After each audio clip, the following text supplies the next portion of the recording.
Hello and welcome to the Story Behind the Stories, your weekly look at the pages of the Neepawa Banner Press.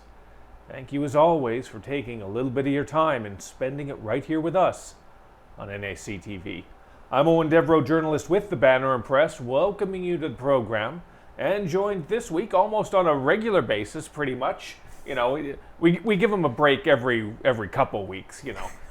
Just every now and then as a little treat, yeah. That's right. Casper Wehrhahn is here to walk us through several fascinating stories they've been able to chase down this week. So good to have you here, Casper. Yeah, good to be here. And as you said, had the opportunity to get a few different stories, so I was very happy to get those. And I'm looking forward to sharing them with everyone here.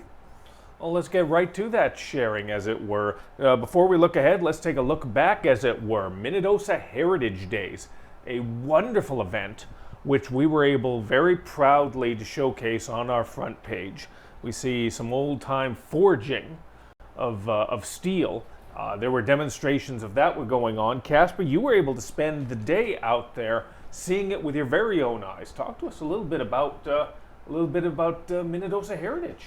Absolutely. I mean, I have to say it was a very interesting experience. And kind of turned it into a little bit of a family trip. My mom also happened to be off work that day, so we took the day and went out there together and took in all the sights. But no, it was very interesting. It was my first time down there in Minnedosa for this event, and actually very specifically my first time at the Minnedosa District Museum and Heritage Village ever. So there was a lot for me to take in. I mean, they have a whole sprawl of different buildings. I mean, there's the main museum building itself, but then there's other facilities scattered throughout, such as the old, what was it called? Power Commission building, the blacksmith that Eoin mentioned, the Monroe blacksmith shop stands there on the grounds as well, which I did have a look into, and so much more. But yeah, I got to go into the blacksmith shop and take a look at a live demonstration and get to hear some more about the shop itself from one of the volunteers there, who of course was working the forge that day. So lots of fascinating things there. And just, yeah, a whole lot going on. I mean, music, games and stuff, it looks like people are having fun with. And I got some good shots. We unfortunately didn't have space to use this week, but I was able to get some good shots of people on this little kiddie train that was going by, and one of them going by gave me a thumbs up through the camera, so that was pretty cute. And I mean, Bannock and so much more. And touching on that as well, actually, with the Bannock and all that, there was a very special involvement this year, which was pretty exciting, because, I mean, there's a lot of history in the area and a lot of culture in the area, different cultures that add to that history and are a part of that history very intrinsically. And so this was a sort of hallmark year for the Heritage Day because it had integration with the local Métis for that area. So there were some representatives from the Manitoba Métis Federation and representatives from the local Métis as well, Les Métis. And as part of that, there was a very special flag dedication and plaque unveiling as well that I was very happy to see take place. And I mean, they're going to be permanent fixtures at the museum from this point on. And it sounds like the museum is very happy on their part as well to be able to include these individuals in such a way and to have that featured on their location year-round. Really nice that they were able to combine those elements together in such a fortuitous way like that on the Sunday in which it occurred. And it also combines as well with the entire weekend in Minnedosa, because that was the same weekend in which Minnedosa Fun Fest was held. Now we have many pictures inside the paper as well, not just the story about Heritage Day and about the commemoration as well. Casper has pictures as well as myself. I was able to get a few pictures from the Saturday festivities, and Diane Warner as well was there just in time and was able to catch the parade festivities on there. So we have a nice little collage of moments throughout the entire weekend. Minnedosa really does, and Valley Rec really do a decent job of putting together these types of events and turning it into a thing that is not just for their local inhabitants, but also for people from surrounding communities, that they're going to be able to take something from it as well. I went down there for the car show every year. The car show is a really big part of the Saturday festivities to go along with the market and the horse carriage rides as well. If you're a consistent and loyal reader of the Banner Press, you've probably seen that same picture. It's not the same picture, but it's very similar each and every year, of the carriage ride and the tower in the back. You know, certain events, you get a certain rhythm to them each and every year, and that's one of them. We didn't use the horse and carriage picture the same as we've done in previous years. You know, we decided to give you a little bit of break on that. That's why you got to go to these types of events, and if you're able to, see it for yourself. Enjoy the festivities for yourself. We love being able to share what happened with you. That is one of the most significant aspects of a newspaper, sharing the news that was. Having said that, if you're able to enjoy it yourself, if you're able to go to these types of events yourself, I always say rush out to it, whether it's something in Minnedosa, whether it's the Harvest Sun Festival, another example of recent events that went on, whether it's events in McCreary, the rodeo, Carberry's rodeo, all those types of things. There's so much fun to be had in and around Neepawa, although now that I think about it, I'm making it sound like it's just all around Neepawa, but there's no fun in Neepawa. That's not intentional. I swear to God, that was not intentional in any way, shape, or form. Oops. But there is a lot of activity that goes around the Beautiful Plains region. So if you're a part of Beautiful Plains, I hope you do check it out and see it for yourself. All right, let's shift gears. Let's talk a little bit about an activity that most likely most of us will not be able to directly participate in. Because one, we're too old, and two, we're not athletic in any way, shape, or form. At least I know I wouldn't be able to. And I'm talking, of course, of the Manitoba Summer Games. This year, they took place in Dauphin. They were the host community, and they just recently took place. It's about a dozen or so different athletic events that each region of Manitoba participates in. You've got multiple teams from Winnipeg, Winnipeg Blue and Winnipeg Gold. You have Western teams, Eastern teams, Southern teams, teams from the Northern region. Neepawa and our surrounding area, we were part of Team West. And I gotta say, we did pretty good for ourselves in terms of the medal count, I should say, from the Summer Games. I believe, off the top of my head, we ended up with about 78 medals in total. That was third best, only surpassed by the two Winnipeg teams. So again, that's even better. Winnipeg City teams always do have that little bit of an advantage in that they got everybody living there for the most part. Right. You know, like 70% of the province lives in Winnipeg, so they were able to get some pretty good athletes. Mm-hmm. Yeah, but we got some pretty good athletes of our own. So we were able to put together a page. You can find that on page 10 of this week's edition, and a few pictures that were sent in. I wasn't able to attend the Dauphin Summer Games, and I wasn't able to see any of this with my own eyes. That's why I appreciate you being my eyes for these types of events. A big part of a community newspaper is the community stepping up from time to time and sending in information, sending in pictures. And boy, did you do it this week. And in fact, boy, did you do it next week. I've already got a bunch of pictures that I wasn't able to track down or I didn't know about that are already being forwarded to me in regard to other events from the Summer Games. So I want to spotlight those as well. Very appreciative. And we've got a listing. It's not a full listing. It's as big a listing of local winners in terms of gold, silver, and bronze, and top 5 finishes. You know, we'd love to be able to put every name and every individual in there, but there's only so much space that we're able to afford on any given week. So we do the best we can with that. It's wonderful to see participants in cycling do so well, swimming as well, individuals in track and field Not just in Neepawa. There's also names of individuals from St. Rose, Minnedosa, Eden, Gladstone. We're always chiming in on this. You're probably getting sick of hearing it. I'm getting sick of saying it, but I'm going to say it again anyway. We are the Neepawa Banner Press, but we try to be more than just Neepawa's paper. We want to be the region's paper. We want to be Carberry's paper. We want to be Gladstone's, St. Rose's, McCreary's, all these Plumas, all these outlying communities. We try the best we can with that, but your support helps us to continue to be not just a town paper, but a regional paper. We're always appreciative of that. So if you want to find out for yourself some of the participants and how they did, you can find that in this week's edition of the paper. All right, now let's talk a little more business, as it were. It's sports related to a degree, but really more it's about business.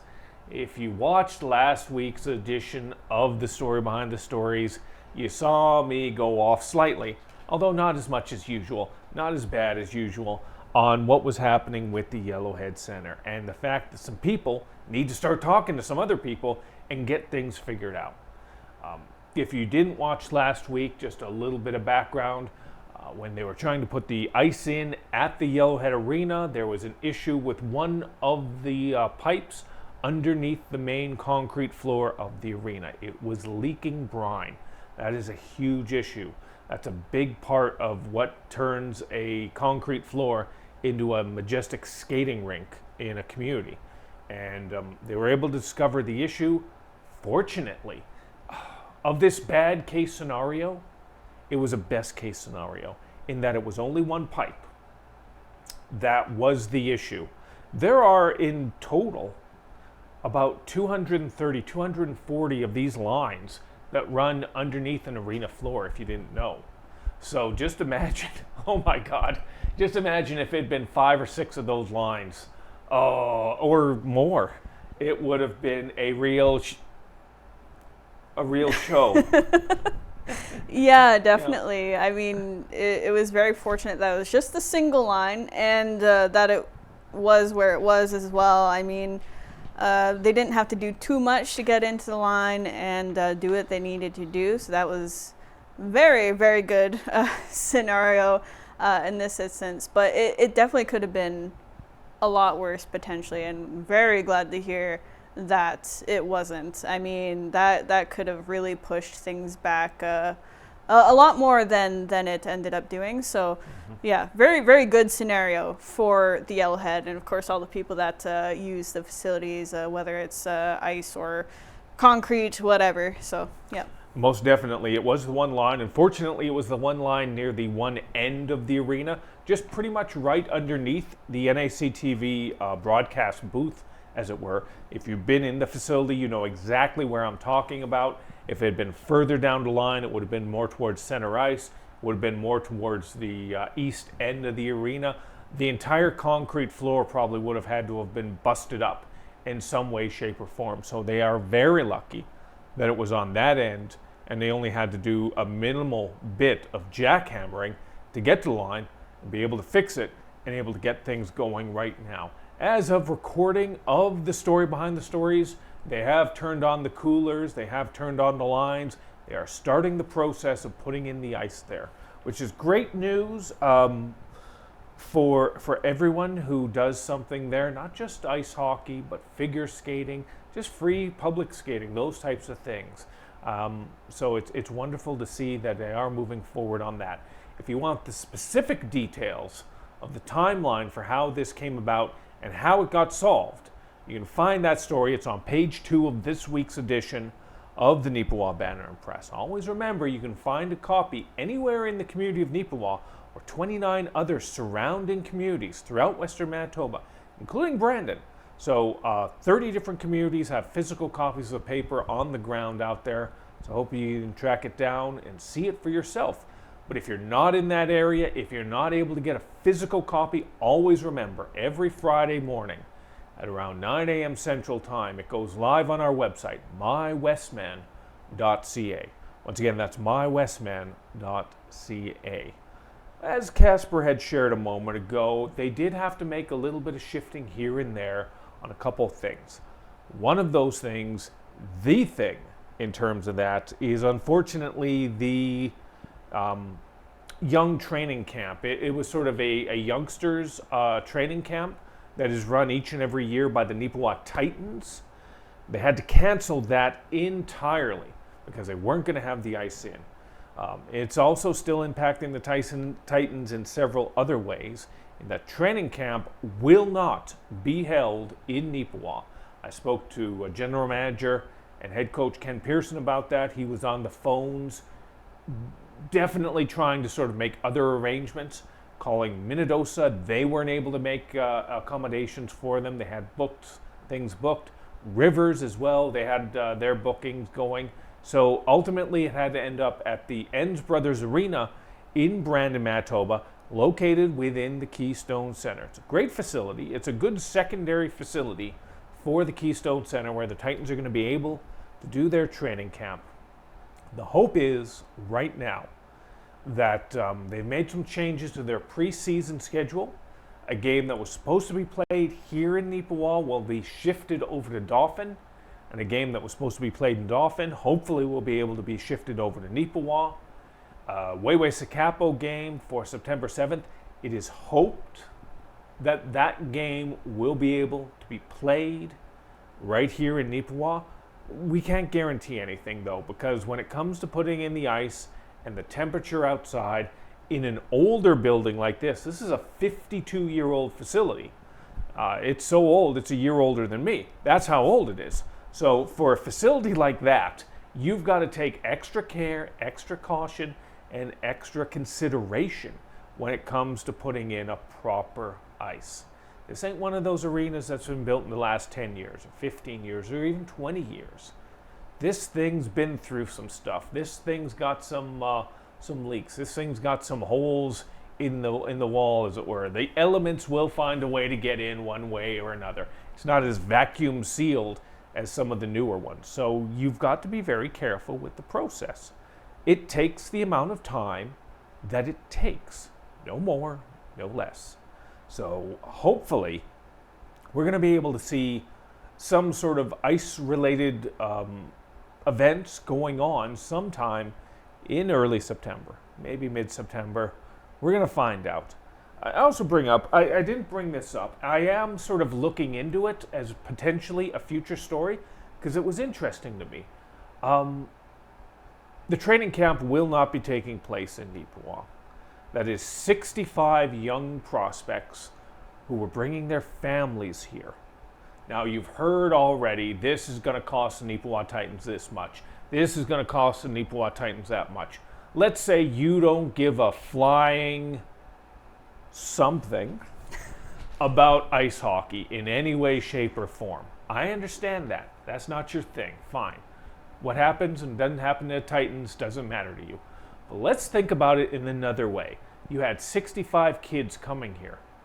That means 65 families. Now let's just say, just for the sake of argument, let's say 25 of them even. Let's even go beyond that. 25 of them are local in some way, in that they live in Neepawa or they live in a surrounding community that they can go to and from on a daily basis. Okay, fine. So that means you've got about 40 families, mom, dad, maybe younger brother, younger sister, whatever, and the youngster, that are all going to be coming to Neepawa and are all going to be staying in Neepawa on those days the training camp was scheduled, the 2-day training camp, and they were going to be eating in Neepawa for those 2 days, and they were going to be shopping in Neepawa for those 2 days, and those 2 days, if I remember correctly, are on a Tuesday and a Wednesday. Not exactly the most interesting or hectic or busy days for hotels in a community like Neepawa. And the restaurants, Tuesdays and Wednesdays, not exactly the most hectic days for big service and big events in the restaurants of Neepawa. And maybe not, shopping is relatively consistent, but shopping usually picks up on the weekends in Neepawa. So a really strong Tuesday or a really strong Wednesday is going to help out a few of the stores in the community of Neepawa. I want you to imagine all that. And I want you to think about all that money that could have been in Neepawa gone. Vanished. You want to know where it is right now? You want to know where it's going to be? It's going to be in Brandon. It's going to be in the hotels of Brandon. It's going to be in the restaurants of Brandon. It's probably going to be in that Applebee's just right across the street from the Keystone Center. That's probably going to be getting a lot of that restaurant money. Mm-hmm. It's going to be in the city of Brandon. Quite honestly, a community that doesn't need it the same way the community of Neepawa would need that type of money. You don't care about the Neepawa Titans, that's fine. Do you care about the community of Neepawa? Then this should impact you. I'm not throwing around blame. I'm not throwing it around in any way, shape, or form. Things happen. Things have to be looked after. And they were looked after as best they can. Now, representatives from the Yellowhead Center and representatives from the town of Neepawa and maybe even representatives from the province of Manitoba, somebody needs to start talking to somebody here. Because a 52-year-old facility is going to run down. A 52-year-old facility is going to break down. And a 52-year-old facility is very soon going to be a giant storage facility and nothing more, unless somebody starts talking to somebody else and figuring out a plan. Nobody in this town expects a new arena. Nobody. And if you do, you are way more optimistic than I am. So we got to work with what we've got. So somebody work with somebody with what we've got here. There's a mentality in this town sometimes of, okay, there's a problem, we solved the problem. All right, now let's forget about it forever. Or let's forget about it until the next problem with that comes up. We know there's going to be a problem at the Yellowhead Center. That's an inevitability. It's going to happen. So let's get to work on this and let's figure something out.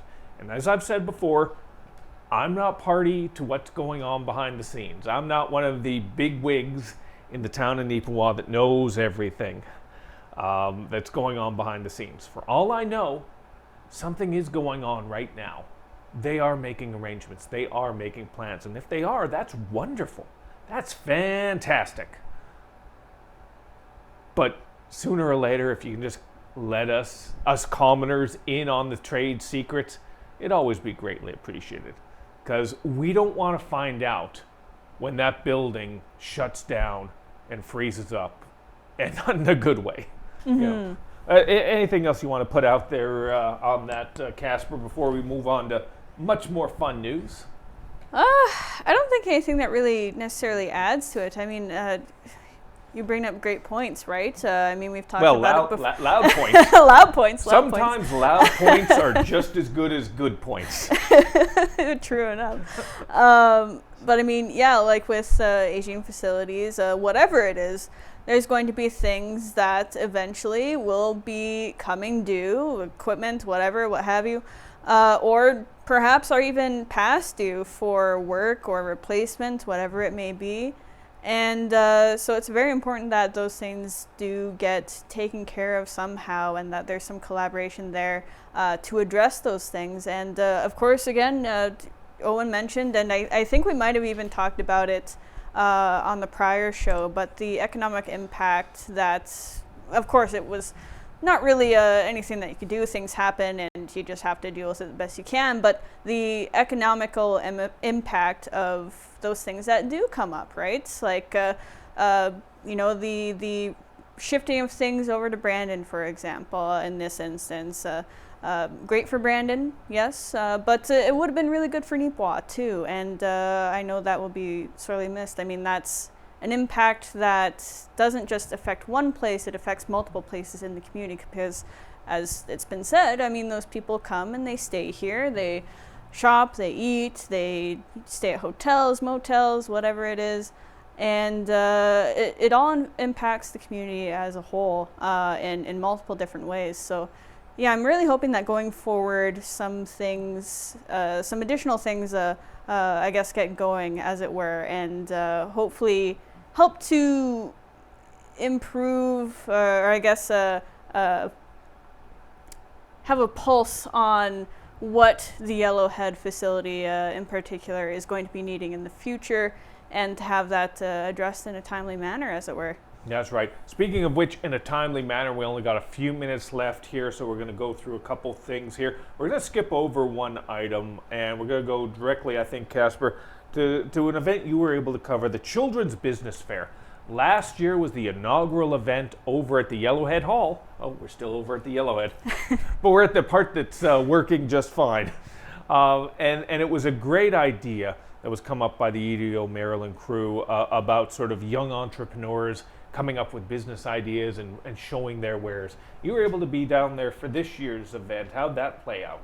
It looked like it was pretty good. I mean, they had attendance of 17 different youth businesses this year, so I think it was a little bit down from last year, but still very good attendance and a wide array of ideas down there too, which was very impressive to see and very attractive as well. I thought that was interesting. I'll just quickly chime in on there because I went down and took a few pictures myself. The imagination of the products this year, I found, was markedly far beyond what it was last year. Just the concepts really were just unbelievable. Yeah, they really were. I mean, we only have so much space, as we've mentioned, but we were able to put a picture of one of those, actually two, I guess I should say, booths in there. One sort of great head-on shot that Eoin got there for me earlier in the day, and then of course I got a action shot of another of the booths doing some customer service there, giving out some fresh baked goods. But there's like charms and handmade, like knitted things, I believe. I'm trying to remember off the top of my head there, pens, but pens and things pens like and that all as those well, sort of things, like uniquely decorated pens. Just a whole bunch of stuff, and it was very good to see that, and I'm really looking forward to the ideas that will be popping up in coming years as well. I was a little sad to hear though that the attendance sort of seemed to be down on the part of like customers. Maybe it was the factor of like they didn't have a barbecue this year. Maybe it was a factor of people expecting not so great weather that evening, because it was kind of seeming a little dicey. I mean, it was really hot, it was really humid, and it was kind of overcast. So I mean, that is a little detrimental. But it still seemed to do quite well, all factors considered. So that is always great, and I'm hoping that these youth will take that encouragement and continue on with that in the future, whatever it takes them to. It's nice to see the ingenuity of the next generations being positively sort of looked at and giving some encouragement. So I hope you'll be able to do the same by reading this article, learning a little bit about it, and hopefully for next year's edition, going out there, if you didn't, going out there and supporting it with your dollars. And for those of you that did go out there and support it, bless you. Or thank you, however, it's always very much appreciated. There is so much more we could go into. We only got about 2 minutes left here, so we're going to have to skip over a couple things. Much like the Beautiful Plains School Division, we got an article in there about their response to the recently changed details behind cell phone usage in kindergarten to grade 8 and grade 9 to grade 12.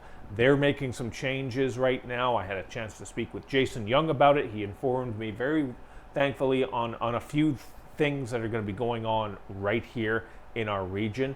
As well, just before our deadline, an unfortunate update in regard to that tragic multiple homicide in McCreary. We have those details on page 2. It's just a sad story to have to be able to share with you, but that is the reality of news. Sometimes we have to share things that we don't want to, sometimes stories that are difficult, and this is an example of that. A community is really mourning the loss of a family today and trying to answer questions about why. And it's difficult. I'm not saying it's more difficult, but it is difficult in a small community, so hopefully they find a way to get through this. So much more we could talk about, but that's why you got to pick up a copy of the paper.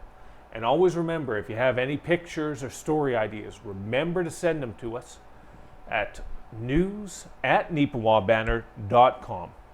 Again, at news@neepawabanner.com, or give us a call at 476-3401. We're running short now, so for Casper, thank you very much. Yeah, thank you for having me here again this week. And thank you for tuning in each and every week to NAC TV and the story behind the stories. Have another fantastic week.